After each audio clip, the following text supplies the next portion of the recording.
عليكم ورحمة الله وبركاته.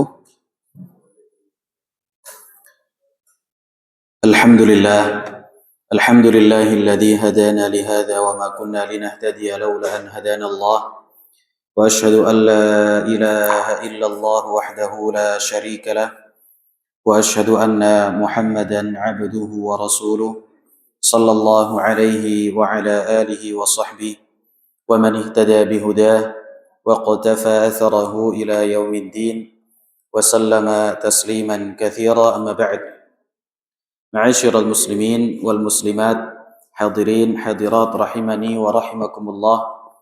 Bapak-bapak, ibu-ibu, para santri yang semoga senantiasa mendapatkan rahmat dan juga keberkahan dari Allah Subhanahu wa taala. Pertama-tama marilah kita senantiasa memanjatkan puji dan syukur kita kepada Allah Subhanahu wa taala yang memberikan berbagai macam bentuk karunia kepada kita semua. Dan termasuk di antara karunia yang Allah berikan kepada kita adalah kemudahan di dalam mempelajari ilmu syar'i. Nggak kelihatan? Coba lihat. Ini harus pro ini yang megang ini Pak Fauzan.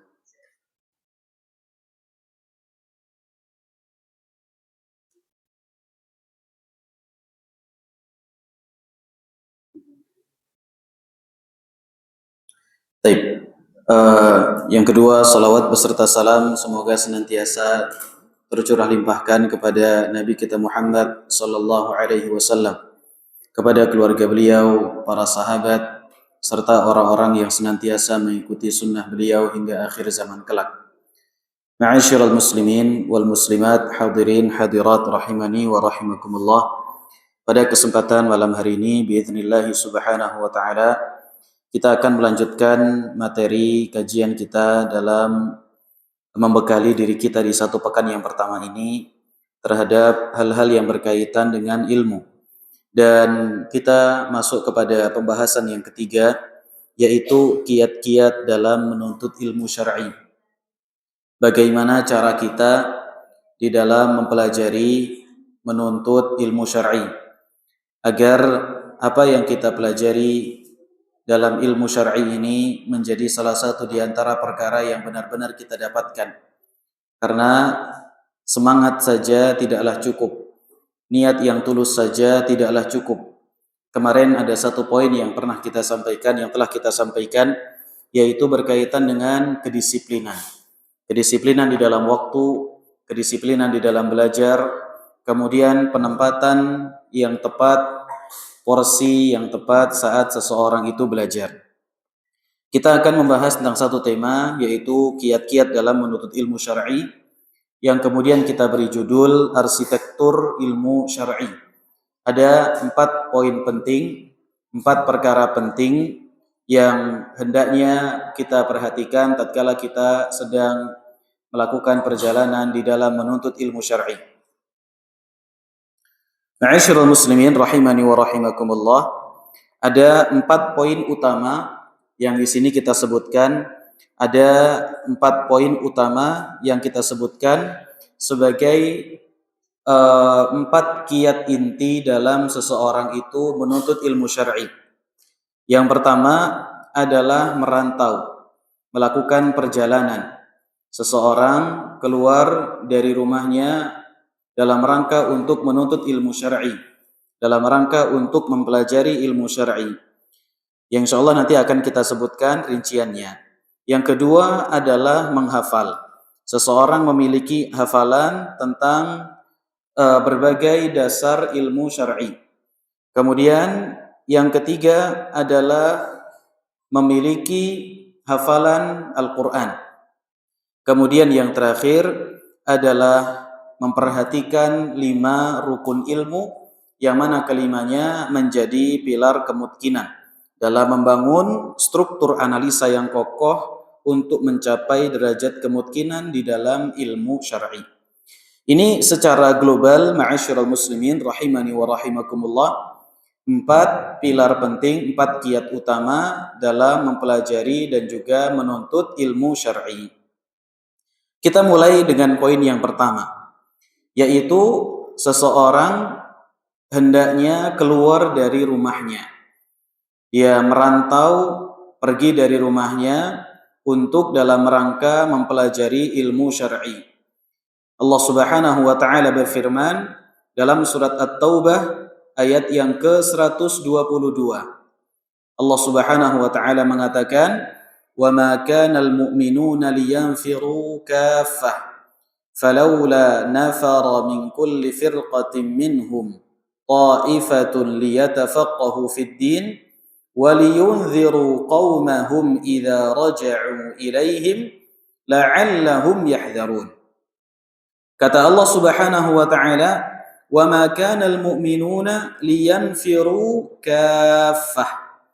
Dan janganlah semua kaum mukminin itu mereka pergi secara keseluruhan untuk berjihad di jalan Allah Subhanahu wa taala dengan mengangkat perang, mengangkat pedang. Tidak semuanya.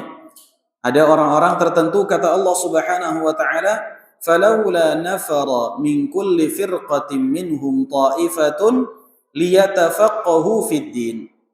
Kenapa tidak ada sebagian kelompok dari mereka itu yang pergi untuk memahami agama, untuk mempelajari ilmu syar'i, waliyunziru qaumahum idza raja'u ilaihim, dan supaya mereka memberikan peringatan kepada kaumnya idza raja'u ilaihim, apabila mereka pulang, apabila mereka kembali. Apabila mereka selesai menuntut ilmu, maka mereka memberikan peringatan kepada kaumnya, la'allahum yahdharun, barangkali kaumnya benar-benar bisa mengambil peringatan dan bersikap waspada atas apa yang mereka sampaikan. Al-Imam Ibnu Qayyim Al-Jauziyah rahimahullahu taala membahas panjang lebar ayat ini di dalam kitab beliau Miftah Daris Sa'adah.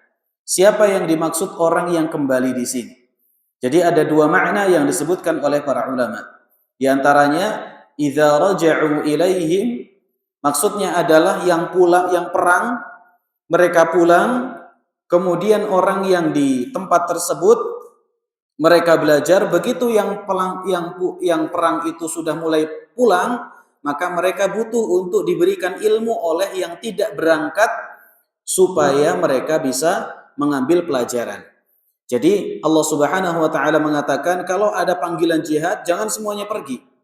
Yang pergi sebagian, disisakan sebagian orang yang memiliki kapasitas kemampuan untuk faham terhadap agama, taruh di dalam tempatnya, taruh di dalam desanya, jangan suruh pergi.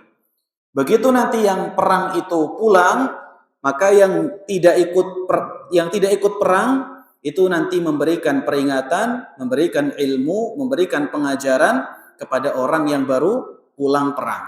Ini makna yang pertama dari ayat ini. Makna yang kedua, idza raja'u, adalah orang-orang yang menuntut ilmu. Jadi ada orang yang pergi perang, keluar di medan jihad, menaklukkan daerah-daerah musuh. Yang kedua, ada orang yang pergi untuk menuntut ilmu. Idza raja'u ilaihim, apabila mereka itu kembali. Tatkala Allah mengatakan apabila mereka kembali, menunjukkan bahwa tatkala mereka hendak belajar, mereka pergi dulu.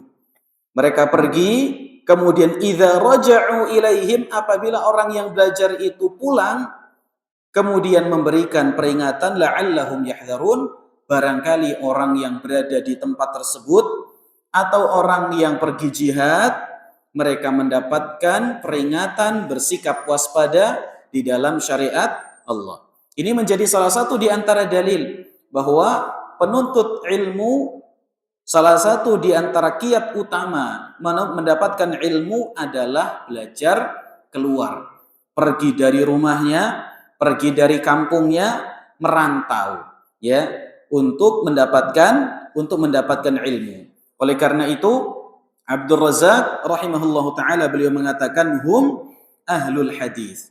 Mereka itu adalah para penuntut ilmu hadis.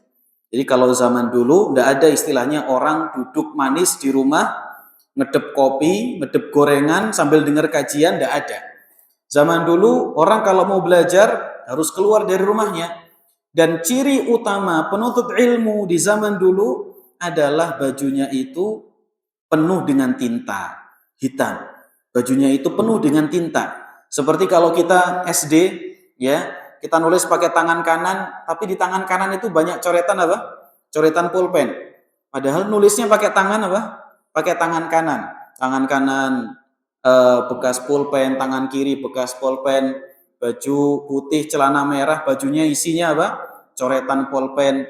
Ini salah satu di antara ciri kalau zaman dulu. Bukan coretan pulpen, tapi percikan tinta, ya, percikan tinta pada zaman dahulu. Dan tidak ada yang pergi kecuali para ahli hadis. Ya, tidak ada yang pergi, tidak ada yang di rumah dapat ilmu banyak, tidak ada. Harus pergi melakukan perjalanan yang sangat jauh. Ibrahim ibnu Adham rahimahullahu taala, beliau pernah mengatakan, innallaha azza wa jalla yadfa'ul bala'a an hadhil ummah birihlati ashabil hadis. Subhanallah. Kata beliau, sesungguhnya Allah Subhanahu wa taala mengangkat ujian umat ini dengan para penuntut ilmu hadis yang merantau dari rumahnya. Kalau rumah kita, keluarga kita pengen selamat sentosa, Allah Subhanahu wa taala jauhkan dari ujian tentang dunia, tentang akhirat, maka hendaknya ada di antara anak keturunan kita yang merantau untuk menuntut ilmu hadis. Ini menjadi salah satu di antara perkara yang menunjukkan kepada kita bahwa kiat utama seorang penuntut ilmu untuk mendapatkan ilmu adalah tidak jogrok di rumah. Keluar dari rumahnya untuk menuntut, untuk mempelajari ilmu syar'i. Ya. Kemudian ma'asyiral muslimin rahimani wa rahimakumullah, di antara perkara, di antara dalil yang menunjukkan bahwa orang belajar itu keluar dari rumahnya adalah kisahnya siapa, Pak? Khadir. Kisahnya Nabi Musa alaihi salam bersama dengan siapa? Bersama dengan Khadir. Nabi Musa pergi meninggalkan siapa? Bani Israel. Meninggalkan Bani Israel, kemudian untuk mempelajari ilmu, menuntut ilmu yang tidak beliau miliki. Harus melakukan perjalanan yang sangat jauh. Tidak bisa sendirian, harus ada temannya. Ditemani oleh murid beliau, Yusha' bin Nun. Bukan hanya berdua saja, punya teman saja, tapi harus bawa bekal. Harus bawa bekal, bawa makanan, bawa ikan.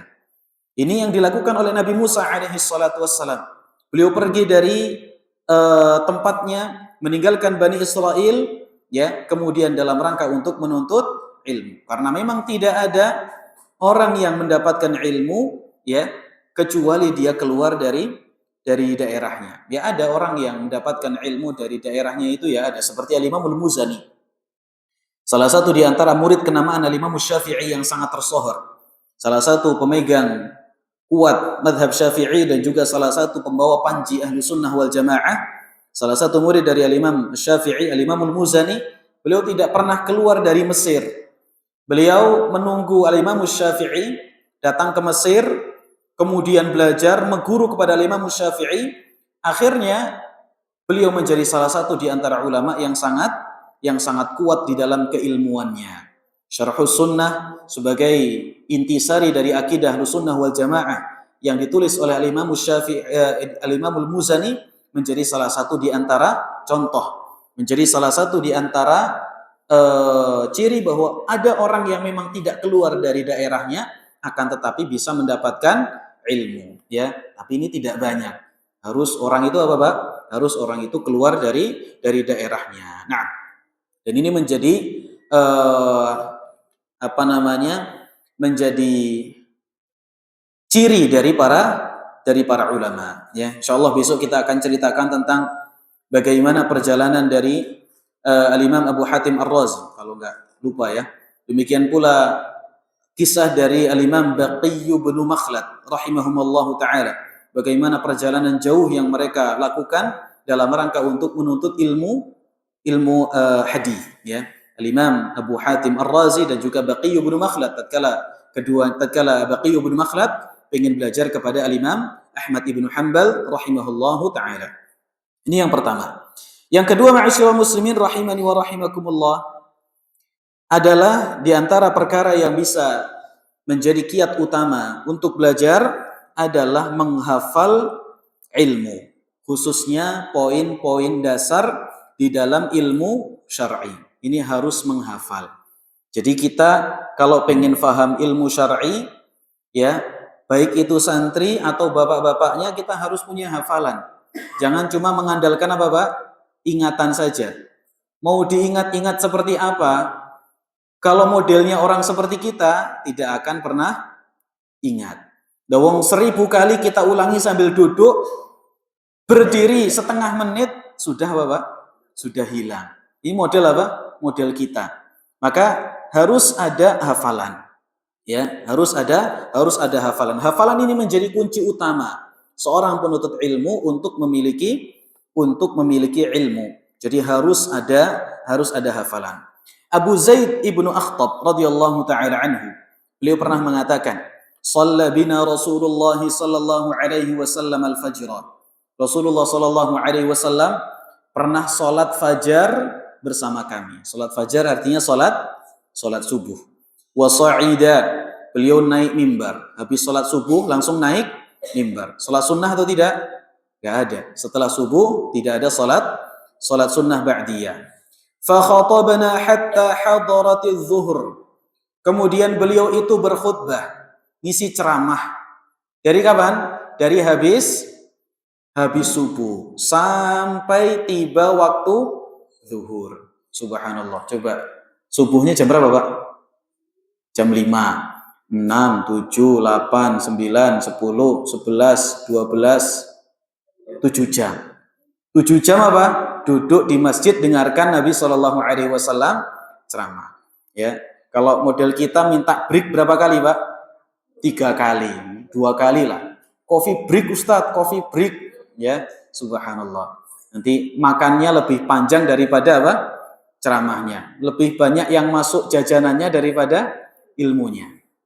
Itu modelan kita. Sampai zuhur ceramah, dari habis subuh sampai zuhur. Fanazala, kemudian beliau turun dari mimbar. Fasalla, kemudian beliau salat. Thumma sa'idal mimbara, kemudian beliau naik di atas mimbar. Fa khatabana hatta hadaratil asr. Kemudian beliau itu khutbah lagi sampai datang waktu asar. Tadi berapa jam tadi? 7 jam tambah 1, 2, 3, 4. 4 jam. 7 tambah 4 berapa? Abdullah, ayo. 7 tambah 4 berapa? 15 apa 16? Hah? 11. Benar apa salah ini 11? Benar ya. 7 tambah. Alhamdulillah. Alhamdulillah. Sukses berarti Pak Fauzan, guru matematikanya ini. Baik. Kemudian berapa jam tadi? 11 jam. Thumma nazala, datang waktu asar turun salat. Thumma sa'idal mimbara fa khadabana hatta gharabatis syams. Kemudian beliau naik mimbar, kemudian khutbah sampai matahari terbenam. Kalau jamaahnya model kita apa, Pak? Wah, sudah sepi. Sarapan belum, makan siang belum, apalagi makan malam. Belum belanja. Wah, subhanallah. Semuanya apa? Banyak sekali alasan. Ini modelan seperti apa? Seperti kita. Fa akhbarana bima kana wa bima huwa kain. Katanya Abu Zaid ibnu Akhtab, Nabi Shallallahu Alaihi Wasallam menceritakan semua yang telah terjadi di masa lampau, semua diceritakan oleh Nabi Shallallahu Alaihi Wasallam, dan sesuatu yang akan terjadi dan yang sedang terjadi. Berarti ini ustadznya mungkin atau tidak, Pak? Mungkin, orang kaya aku, gitu ya. Ustadznya mungkin, nggak perlu pakai apa? Nggak perlu pakai kitab. Ini kalau zaman sekarang, Pak, subhanallah. Hampir setiap orang itu kalau ngajar butuh apa? Butuh kitab. Sampai pun doktor, ya. Yang menakjubkan adalah para penuntut ilmu di daerah Shinqit, daerah Mauritania. Ya, kita punya cita-cita pengen ke sana tapi belum kesampaian. Di Mauritania, salah satu di antara perkara yang menjadi unggulan adalah hafalan yang kuat. Orang nggak boleh belajar nahwu kecuali setelah dia hafal Quran mungkin 30 juz. Hafalannya nggak pakai Pak, nggak pakai kitab, tapi pakai papan, nulis, kemudian dihafal terus sampai dapat sanad. Kalau nggak mungkin nggak boleh. Setelah itu belajar nahwu 8 tahun, subhanallah. Belajar nahwu 8 tahun. Bagaimana cara belajarnya? Cara belajarnya ustadznya nggak duduk di majelis. Muridnya yang datang ke rumah ustadznya. Ini dia jatah belajar apa sekarang? Belajar nahwu. Berarti pergi ke Syekh Fulan. Nanti di sana itu sudah ada murid yang ngantri. Ngantri, belajar satu-satu. Begitu selesai halakoh, kemudian syekhnya masih duduk, muter lagi. Belajar terus. Kalau sudah selesai waktunya, pergi lagi ke Syekh Fulan. Ya, ibaratnya kalau sekarang jadwalnya misalnya Ustadz Abu Sumayyah, muridnya pergi ke rumahnya. Kemudian selesai pergi ke rumah anak. Ya, terus pergi ke asar ya. Dan yang lain sebagainya. Itu sampai mutkin. Terus belum lagi kitab lisanul Arab, bahasa Arab. Itu harus mutkin bahasa Arab. Bahasa Arab, kitab lisanul Arab kalau jenengan tahu, itu cetakan, salah satu cetakannya dari 18 jilid. Itu dihafal mutkin, Pak. Subhanallah. Dihafal mutkin 18 jilid. Maka tidak heran kalau orang-orang sana itu untuk menyampaikan materi itu tidak perlu apa? Tidak perlu pakai kitab. Tidak perlu pakai kitab. Dan ana menyaksikan sendiri.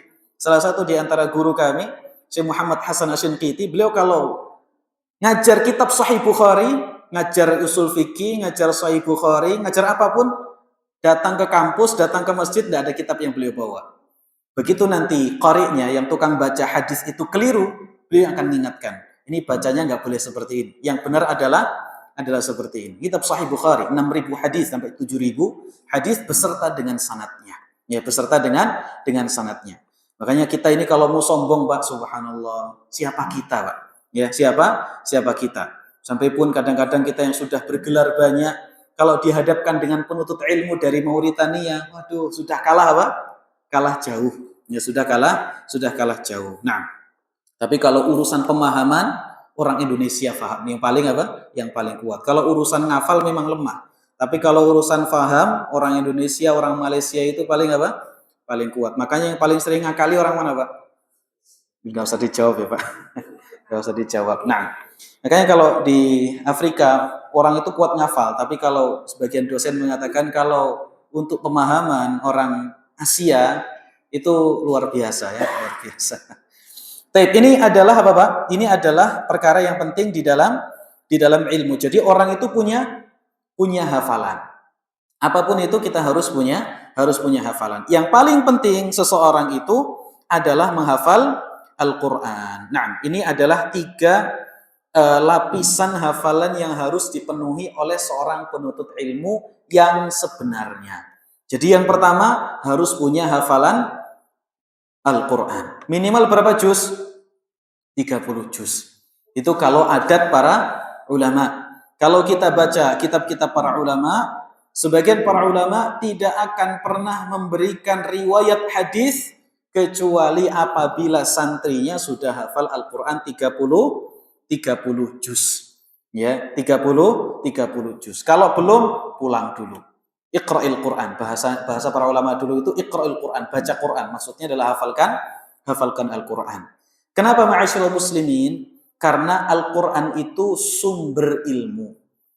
Kalau kita buka kitab para ulama yang sangat banyak, apapun itu perpustakaannya, sumber ilmu itu sebenarnya cuma satu, Al-Quran Al-Karim.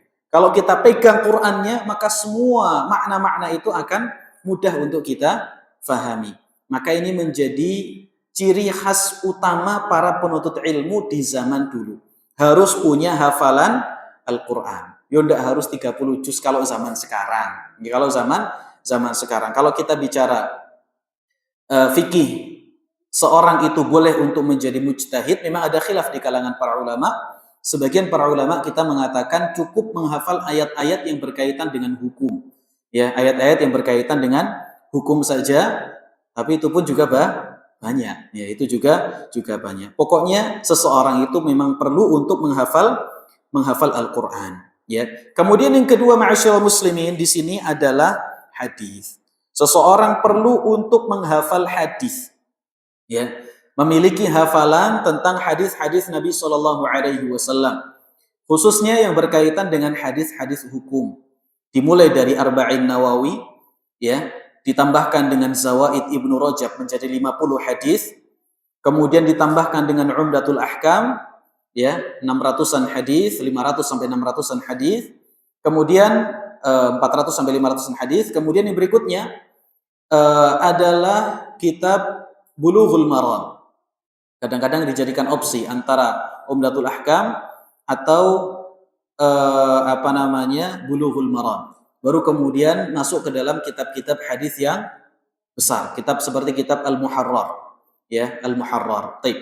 Ini adalah hafalan hadis-hadis, hafalan hadis hukum. Harus punya apa, Pak? Harus punya hafalan. Ya, kita hafalannya apa, Pak? Innamal a'mal binniyat. Jadi semuanya akhirnya cuma apa? Diniati aja. Pokoknya semua penting aku niat, Ustaz. Padahal niat butuh apa? Butuh ilmu. Orang butuh menghafalkan hadis. Ya, orang butuh menghafalkan hadis. Nah, kemudian yang ketiga adalah matan ilmu. Ya, memiliki hafalan di setiap matan ilmu. Ini kalau bicara sama jamaah kadang-kadang kok kerasanya abot ya, Pak. Harus hafal Quran, harus hafal hadis, harus hafal matan ilmu. Ya memang apa, Pak? Memang berat. Tapi kalau bicara orang yang sudah memiliki kesibukan, mungkin kita bisa kondisikan. Ini adalah trik ilmu yang apa ya bahasanya? Idealnya lah ya. Bahasanya idealnya adalah seperti ini. Harus memiliki hafalan matan ilmu di setiap bidang ilmu. Di bidang akidah harus punya hafalan usul salasa, hafalan qawaidul arba, nawaqidul Islam, kitabut tauhid, akidah wasitiyah, akidah tahawiyah dan yang lain sebagainya, ya. Kemudian nuniyahnya Ibnu Qayyim al-Jauziyah rahimahullah taala. Dalam fikih misalnya memiliki hafalan fikih untuk membangun konstruksi ilmu fikih yang mapan, ya, memiliki hafalan misalnya dalam fikih Hambali, Akhsarul Mukhtasarat, atau Dalilul Talib, kemudian naik ke Zadul Mustaqni, dan seterusnya. Kemudian dalam sirah misalnya, punya hafalan dalam sirah Al-Munirah fi Muhimmi Ilmi Sirah karya Syekh Shalih Utsaimin. Kemudian naik lagi ke Al-Urjuz Al-Mi'iyah fi Sirati Khairil Bariyah karya Al-Imam Al-Iz Ibn Abdissalam rahimahullahu ta'ala. Kemudian naik lagi ke Alfiyah Sirah karya Al-Imam As-Suyuti rahimahullahu ta'ala. Kemudian dalam usul fikih juga harus punya hafalan, ya, dalam kitab Waraqat fi Usulil Fiqh sampai kitab-kitab yang lainnya. Jadi harus punya hafalan di setiap bidang ilmu. Ini menjadi apa? Menjadi bekal penting seorang penuntut ilmu, memiliki hafalan. Orang yang punya hafalan, dialah yang akan menjadi pemimpin di dalam ilmu. Orang yang boleh menjadi imam di dalam sholat adalah orang yang memiliki hafalan di dalam ilmu. Orang yang boleh menjadi mufti adalah orang yang memiliki hafalan di dalam ilmu. Ya, Al-Imam Ar-Rahabi beliau pernah mengatakan apa? Wa'lam bi anna lirsa naw'ani huma fardun wa ta'sibun 'ala ma qusima. Kemudian kata beliau, fardu fil kitab sittah, la fardha fil irthi siwaha al-batta. Nisfun wa rubu'un thumma nisfur rubu'i wa thuluthun wa sudusun wa thuluthani huma wa huma at-tamam. Wa thuluthani wa huma at-tamam. Fahfadh fa kullu hafidhin imam. Kata beliau terkait tatkala beliau membahas tentang ilmu faraid, beliau mengatakan di akhir bait, ya, beliau mengatakan fahfadh fa kullu hafidhin imam. Hafalkanlah ilmu karena setiap orang yang menghafalkan ilmu, yang hafal ilmu, dialah yang akan menjadi pemimpin di dalam ilmu tersebut. Jadi khususnya tatkala kita masih muda, tidak ada beban, tidak ada tanggung jawab, maka itu masa yang paling ideal untuk menghafalkan ilmu. Kalau kita yang sudah tua, Pak, kadang-kadang buat ngafal apa? Berat, ya. Ngafal Quran berat, ngafal hadis berat, tapi semuanya tidak ada batasan. Makanya pernah kita sampaikan bahwa para sahabat Nabi SAW hampir semuanya mereka menuntut ilmu itu di masa tua, bukan di masa tua, di masa tidak lagi muda. Abu Bakar jadi sahabat itu usia berapa, Pak? Usia sudah punya anak, kan begitu. Jadi sudah tidak muda lagi, tapi punya hafalan hadis. Umar menjadi sahabat pas sudah punya istri, sudah punya anak, tetap punya hafalan hadis. Abu Hurairah radhiyallahu taala anhu mulai masuk Islam tatkala usia beliau lebih dari 20 tahun. Dan juga para imam-imam yang lainnya, Al-Imam Al-Kisai, Al-Imam Abu Bakar Al-Qaffal Asy-Syafi'i rahimahullahu taala, setelah 40 tahun beliau bekerja sebagai tukang kunci, baru kemudian beliau menuntut ilmu syar'i, ya, dan menjadi salah satu di antara ulama tersohor dalam mazhab Syafi'iyah yang memiliki syarah terhadap kitab Sahih Bukhari, Al-Imam Abu Bakar Al-Qaffal rahimahullahu taala. Al-Imam Al-Kisai rahimahullahu taala yang dikatakan oleh Imam Syafi'i, dinukil oleh Imam Az-Zahabi dalam Sir A'lamin Nubala, kata beliau, kullu man arada an yatabahhara fin nahwi fahuwa 'iyalun ilal Kisai. Setiap orang yang pengen faham mendalam di dalam ilmu nahwu, maka dia perlu untuk mempelajari kitab-kitabnya Al-Imam Al-Kisai. Al-Imam Al-Kisai, beliau belajar ilmu nahwu setelah beliau tidak lagi muda. Ya, beliau tidak lagi muda, usia 20-an, 30 tahun, baru belajar bahasa Arab, baru belajar nahwu, ya. Kemudian belajar ilmu qiraah, karena Imam Al-Kisai termasuk di antara salah satu imam dalam qiraah Al-Quran. Itu semua setelah usia berapa? 20-30 tahun. Maka tidak ada yang mustahil. Ya, Syekh Mustafa Al-Adawi dulunya adalah seorang mahasiswa di bidang ilmu umum. Syekh Muhammad Saleh Al-Munajjid juga sama, dulunya S1, selesai S1 umum. Kemudian Syekh Utsman Al-Khamis hafizahullah taala, beliau juga dulu selesai S1 umum, ya, S1 umum. Bahkan foto menjadi kipernya masih ada, ya. Foto tatkala masih muda main bola menjadi kiper masih ada di zaman dulu. Dan kita juga punya teman-teman dulu waktu mondok, ada lulusan S1 dari kalau di Semarang itu Pak kampusnya? Undip, ya, Universitas Diponegoro. Selesai S1, setelah itu mondok dari awal lagi. Fa'alayaf'ulu, subhanallah. Mondok 6 tahun, setelah itu dia bisa baca kitab, memahami kitab, ngajarkan kitab, dan sekarang menjadi salah satu di antara corong dakwah di daerah Lampung, ya, di daerah Lampung. Dan kita dulu punya teman-teman, karena kalau di Al-Furqan itu ada sekolah takhusus itu yang belajar adalah bapak-bapak, gitu ya. Bapak-bapak pagi sekolah, siang jualan susu kedelai, ada yang pagi sekolah, siang jadi tukang, dan yang sebagainya. Pokoknya banyak lah. Itu ada yang sudah punya cucu. Dulu kita punya teman dari Batam, tapi ini pengusaha, Pak. Ya, dia mondok tapi duitnya ngalir, pengusaha. Sekarang dia secara ekonomi mapan, akhirnya mondok, sudah punya cucu, ya, sudah punya cucu dari Kalimantan, dari Sulawesi, sudah punya keluarga, diboyong ke sana belajar, dan tidak lama bisa baca kitab, bisa paham apa yang disampaikan oleh para ulama, kajian-kajian masyayikh, ya, dan yang sebagainya. Dan dulu pernah saya ceritakan, saya punya guru, beliau dari Jawa Timur, beliau dulu adalah pengusaha konveksi. Anaknya dipondokkan ke tempat kami, waktu itu kalau tidak salah antara SMP atau SD. Ini bapaknya sudah punya anak pertama yang dipondokkan. Setelah pulang, bapaknya dimintai tolong oleh anaknya untuk bangunkan dia di sholat malam kalau tidak salah. Setelah anaknya minta tolong, akhirnya bapaknya insaf.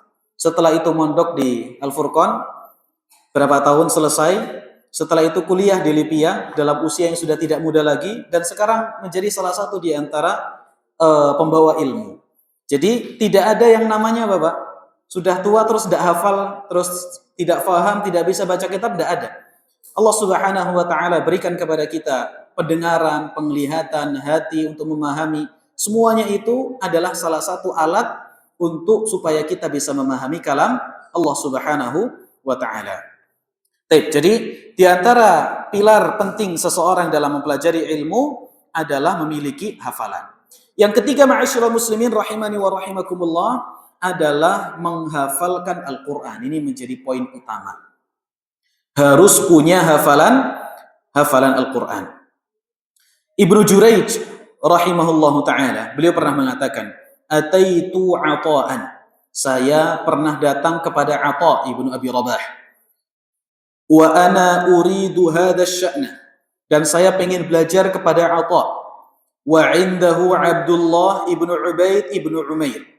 Kemudian di sisi Atha ada salah satu di antara murid ternamanya bernama Abdullah ibnu Ubaid ibnu Umair.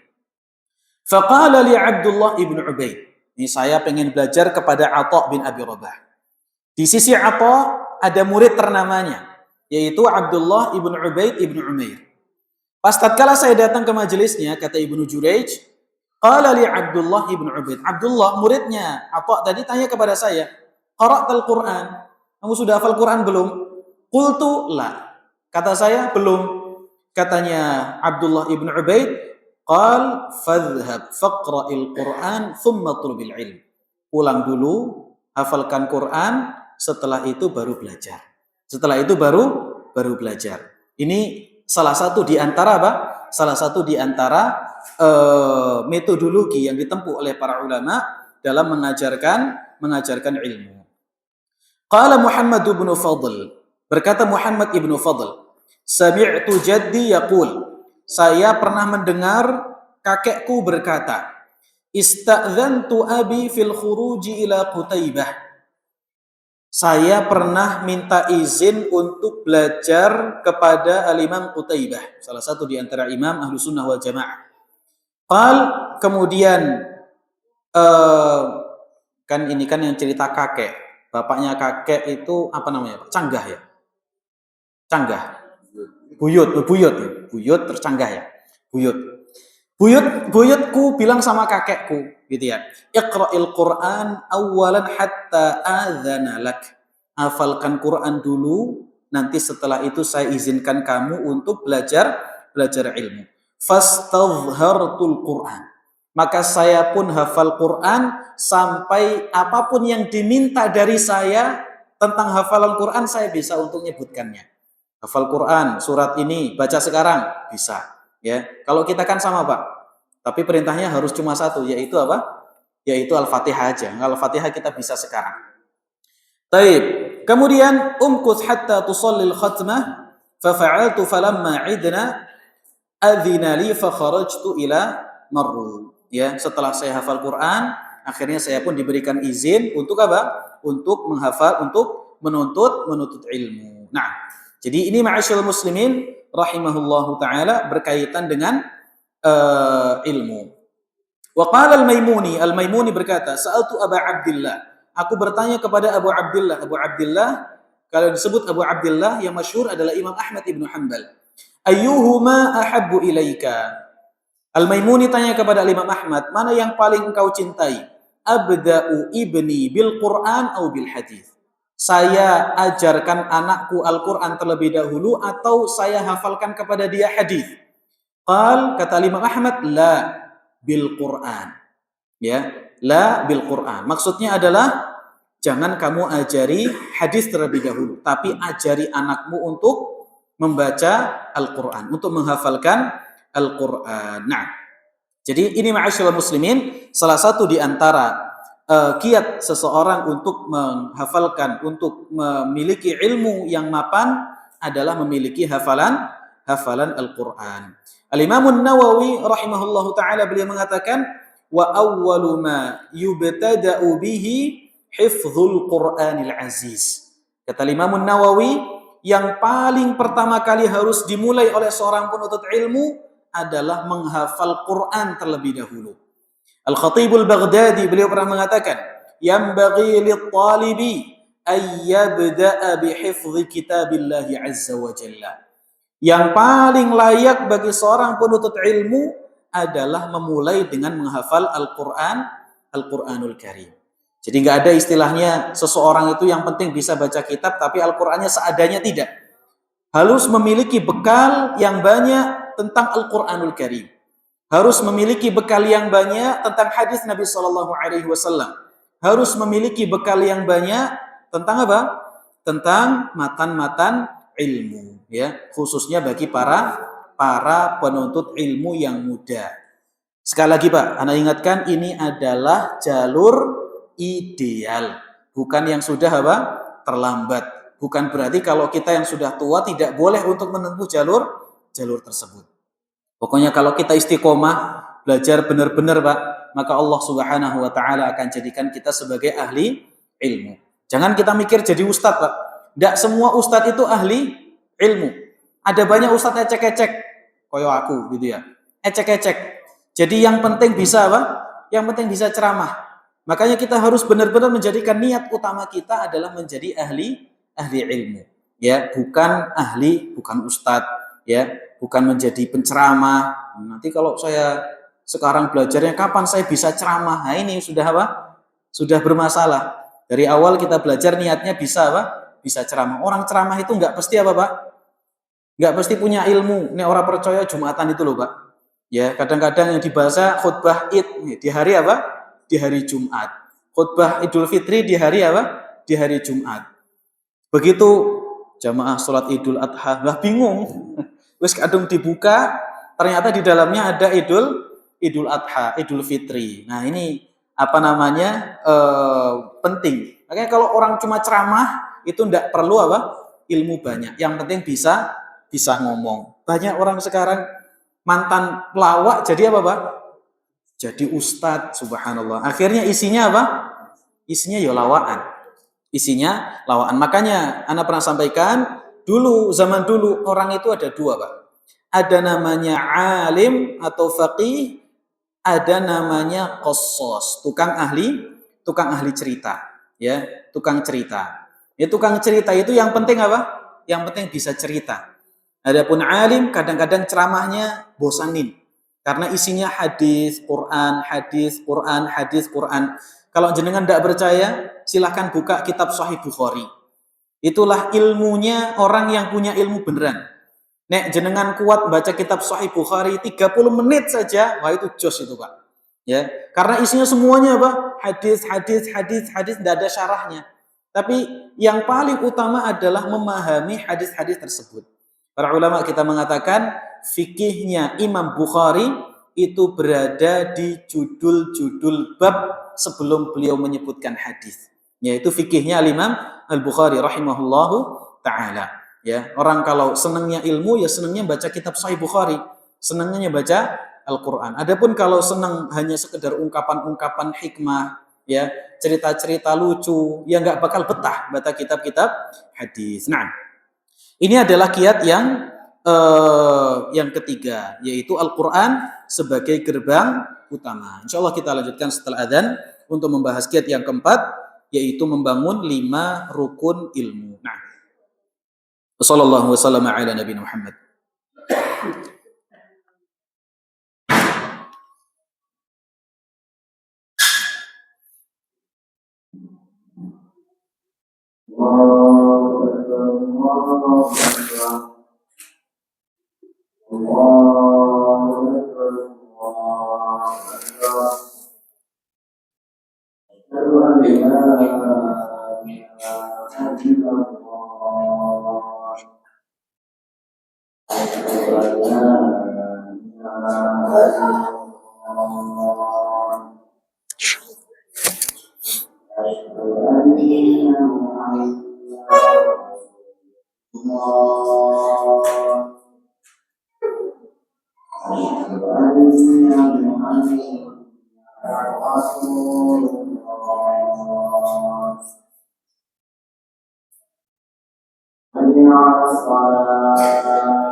Alhamdulillah, wassalatu wassalamu ala rasulillah, Nabiyyina Muhammad ibn Abdillah wa ala alihi wa sahbihi wa man tabi'ahu wa nasarahu wa wala hawla wa la quwata illa billah, ma ba'd.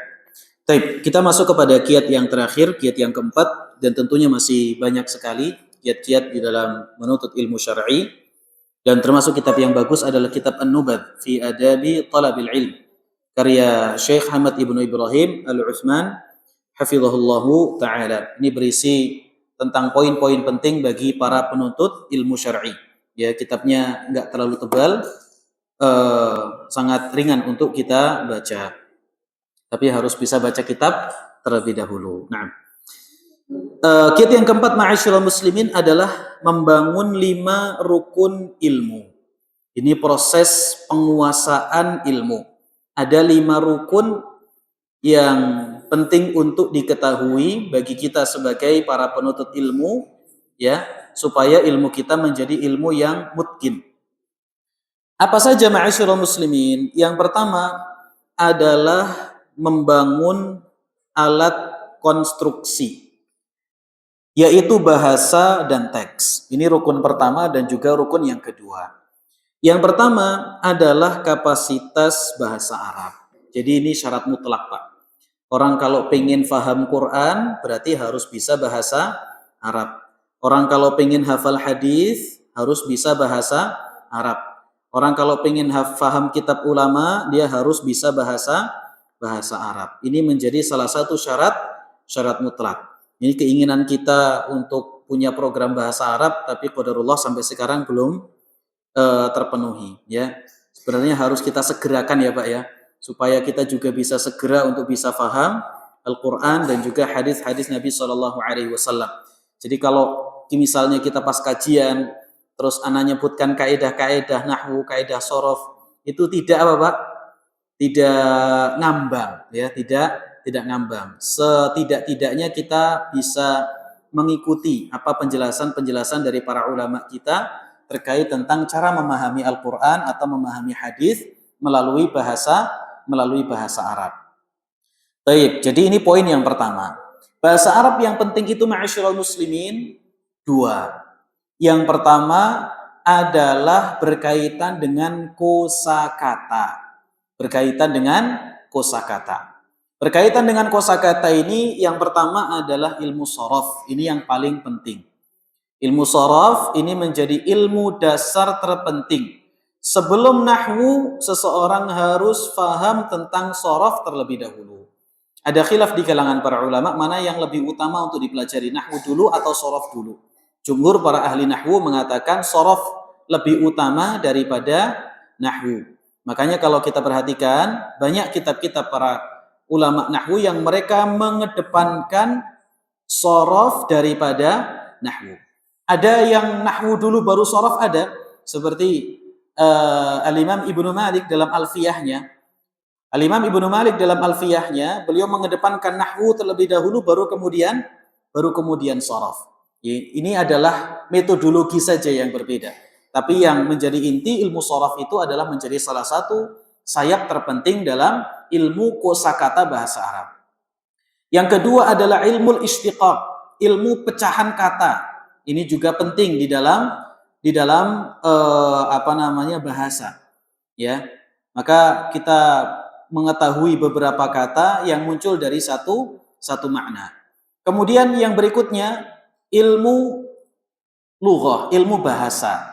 Ilmu bahasa itu adalah memahami lafadz ini maknanya apa, gitu ya. Lafadz ini memiliki berapa makna. Lafadz ini memiliki berapa makna. Itu juga dibahas oleh para ulama dengan seseorang mempelajari kamus atau yang lain sebagainya. Dan bisa dengan memahami beberapa matan seperti Musalas Qutrub.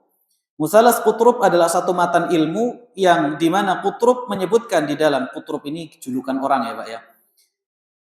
Di dalam kitabnya tersebut satu kata beda bacaan beda makna.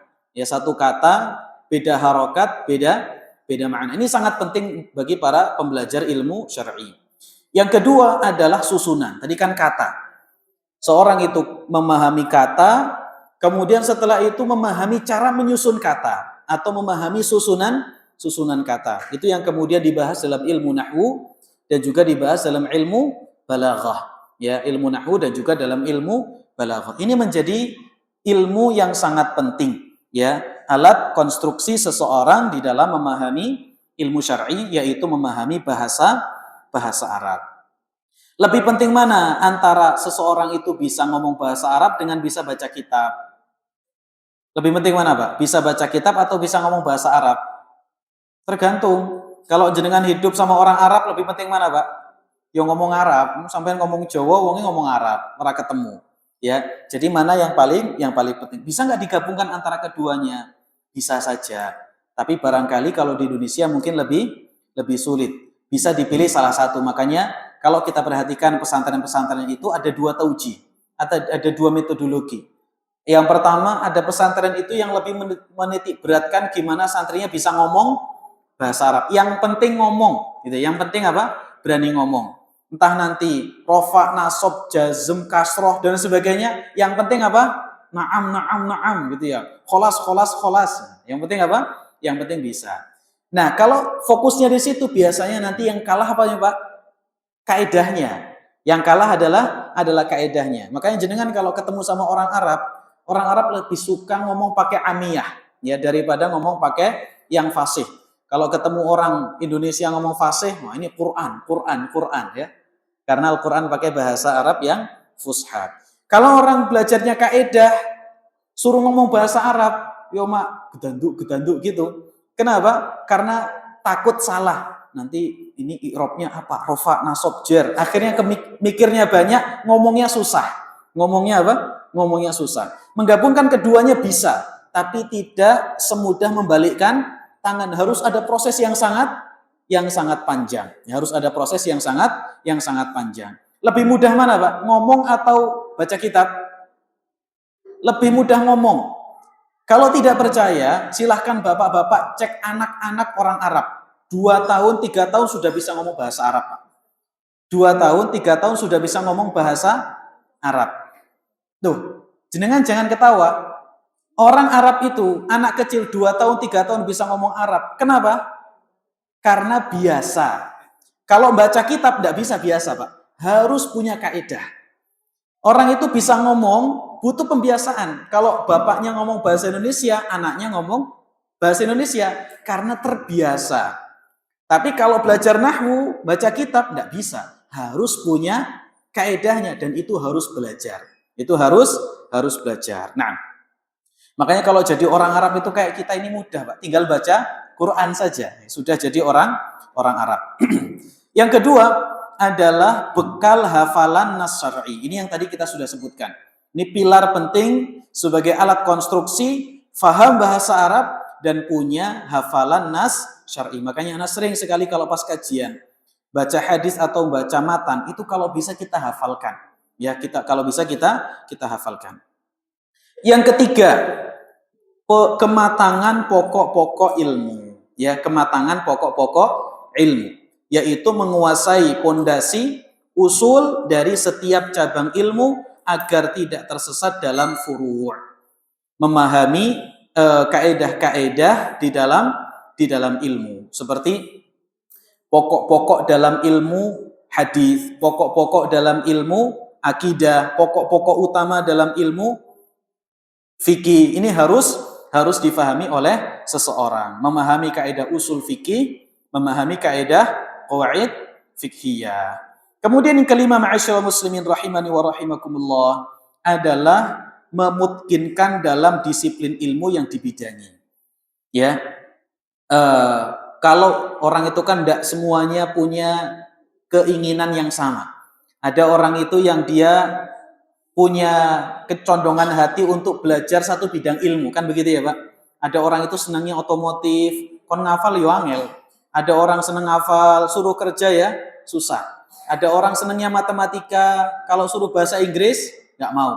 Ada orang senangnya itu bahasa, tapi kalau suruh matematika susah mikirnya. Ada orang itu yang bisa semuanya, ada orang yang bisa banyak, sebagian tidak semacam itu, tidak bisa. Dan memang ulama itu semacam itu.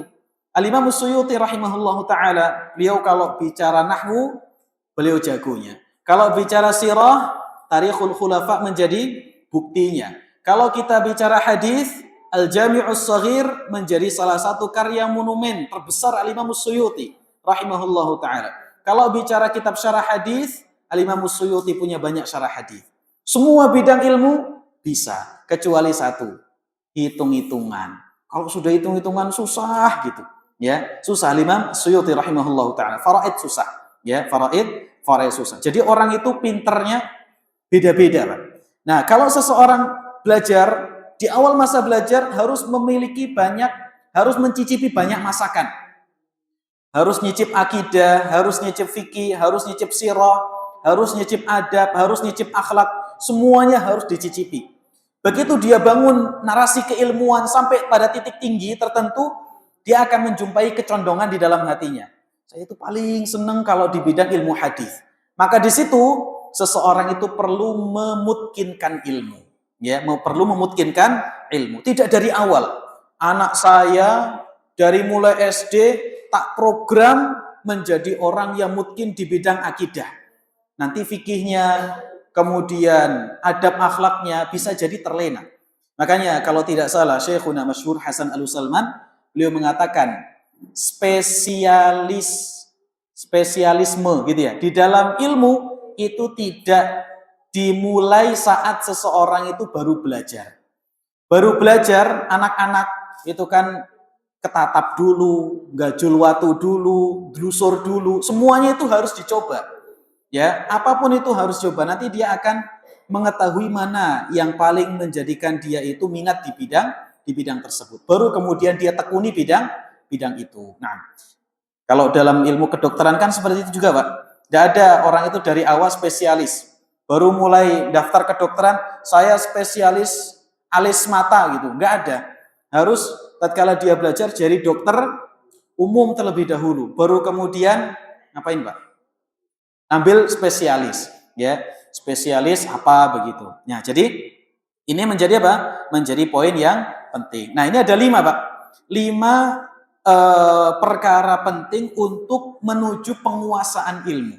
Yang pertama tadi bahasa. Yang kedua memiliki cukup hafalan. Hafalan tadi kita sebutkan 3. Quran, hadis, matan ilmu. Kemudian yang ketiga memiliki kunci. Kaedah dan usul. Ini kalau Anda bahasakan seperti tang, kunci pas, kunci L. Itu orang kalau mau bongkar sesuatu, masang sesuatu harus punya kuncinya. Orang kalau punya kuncinya mudah, ya. Jadi harus punya kunci. Itu yang tadi dibahas dalam ilmu mustalah hadis, usul fikih, qawaid fiqhiyah, dasar-dasar pokok dalam ilmu akidah dan yang lain sebagainya. Ya, kemarin kita bahasakan dengan ulumul wasail, ilmu perantara. Kemudian apa tadi? Yang ketiga, yang keempat adalah apa tadi, Pak?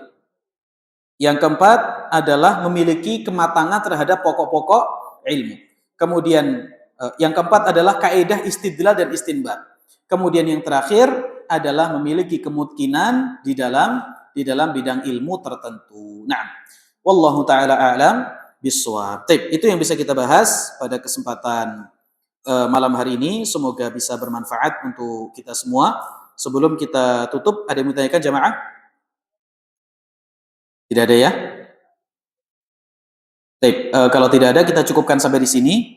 Dan sebelum kita tutup jamaah, Ana ingin memberikan informasi sekaligus mungkin meminta sarannya untuk kajian pekan depan. Kita akan mulai kajian intensifnya, dan Ana pengen kajian mulai kajian depan kita semuanya pegang buku gitu ya. Seperti yang barusan kita sampaikan, memang kita harus apa? Harus ada buku panduan. Jadi ada beberapa materi yang insya Allah akan kita bahas. Yang pertama adalah fikih, kemudian yang kedua adalah tafsir, yang ketiga adalah akidah, yang keempat adalah syarah hadis, yang kelima adalah sirah. Ini pondasi-pondasi ilmu, pokok-pokok ilmu. Hanya Ana pengen minta saran dari jamaah khususnya bapak-bapak sekalian. Untuk kajian tafsir, Ana rasa sepertinya sudah dibahas sama Ustaz Saiful ya. Sudah dibahas sama Ustaz Saiful, beliau juga membahas juz 30. Nah, juz amma ya, juz amma, juz 30 boleh. Jadi Ana pengen ganti dengan usul tafsir, kaidah-kaidah dasar dalam ilmu Quran. Kaidah-kaidah dasar dalam ilmu Quran. Hanya mungkin untuk pembahasan tersebut tidak senyantai kita belajar ilmu tafsir. Kalau belajar ilmu tafsir kan yang penting kita paham gitu ya. Kalau belajar ulumul Quran mungkin yang penting kita harus belajar memahami. Nah ini dua hal ini yang berbeda. Nih, kalau jamaah sekalian kira-kira yang mana? Mau tafsir aja atau belajar ilmu Quran? Belajar ilmu Quran ya.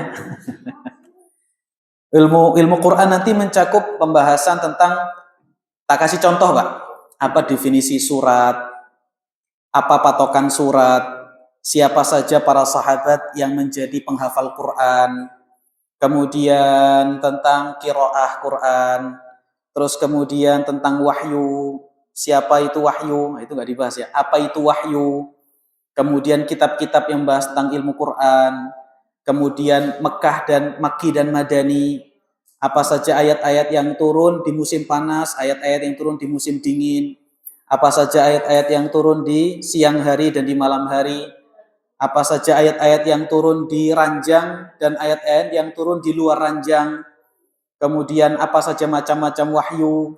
Nah, itu pembahasan ilmu Quran. Jadi kita nggak bahas apanya, nggak bahas Qurannya, tapi alatnya untuk memahami Quran. Gimana? Kalau bapak-bapak dulu lah, bapak-bapak kan menjadi pemimpin ini, jadi imam. Yang paling tua siapa iki? Pripun, Pak?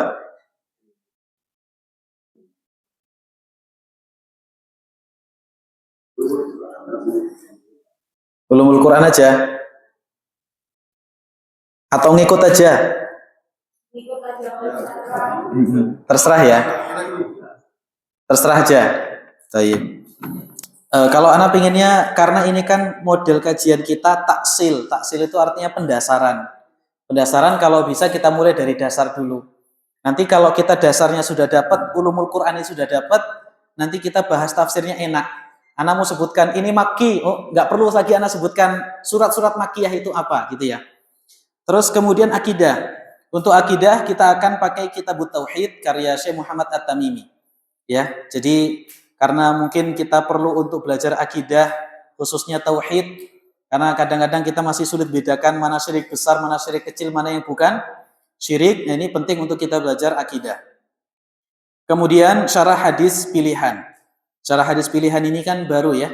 Kalau kemarin kita tazkiyatun nufus, sekarang kita pakai syarah hadis supaya kita banyak baca hadis. Terus kemudian yang terakhir adalah sirah nabawiyah. Nah, sirah nabawiyah ini, ma'asyiral muslimin, sepertinya sudah dibahas juga oleh Ustadz Yusuf ya. Ustadz Yusuf di pekan yang ketiga. Nah ini jenengan ada usul atau tidak selain sirah? Atau sirah tapi kita pakai poin-poinnya. Siapa saja. Jadi kalau sirah ini sifatnya tidak cerita, tapi kita membahas inti-intinya. Contohnya misalnya siapa saja anak-anak Nabi, siapa saja istri-istri Nabi, kemudian tahun sekian beliau kemana, tahun sekian beliau. Jadi bukan cerita. Kalau sirah gambarannya adalah seperti itu. Cuman ya sudah dibahas sama Ustadz Yusuf. Kalau kita bahas 2 kali, sepertinya eman-eman gitu. Kalau bisa kita cari yang lain yang tidak dibahas. Gitu ya Pak? Ada usulan atau tidak Pak? Ada usulan Ustadz? Ada usulan Ustadz? Bapak-bapak aja ya? Ngikut aja. Kisah sahabat. Kisah sahabat, sahabiat gitu ya? Baik. Baik, berarti kisah-kisah ya, kisah-kisah para sahabat Nabi Shallallahu Alaihi Wasallam. Cuman kalau kisah sahabat ini kitabnya yang anak bingung nanti, karena rata-rata kitab sahabat itu tebel-tebel karena sifatnya kan cerita. Kalau sirah Nabi masih ada yang tipis-tipis, mudah untuk kita buatkan kurikulum. Monggo aja ya. Ibu-ibu ada usulan? Ikut iman aja. Siap. Baik. Ya sudah, nanti sambil Ana pikirkan ya. Untuk tafsir tadi berarti kita ganti dengan ulumul Quran ya. Baik. Untuk kitabnya ini bagaimana? Nanti Ana share saja atau kita cetak bareng-bareng atau bagaimana, Pak? Kita cetak bareng-bareng ya. Baik, supaya nanti kita bahas sambil kita bisa simak materinya. Tapi mungkin itu yang bisa kita bahas pada kesempatan malam hari ini. Semoga Allah berikan taufik kepada kita semua. Kita cukupkan. Wassallallahu wasallama ala nabiyyina Muhammad. Subhanakallahumma wa bihamdika asyhadu an la ilaha illa anta astaghfiruka wa atubu ilaik. Assalamualaikum warahmatullahi wabarakatuh.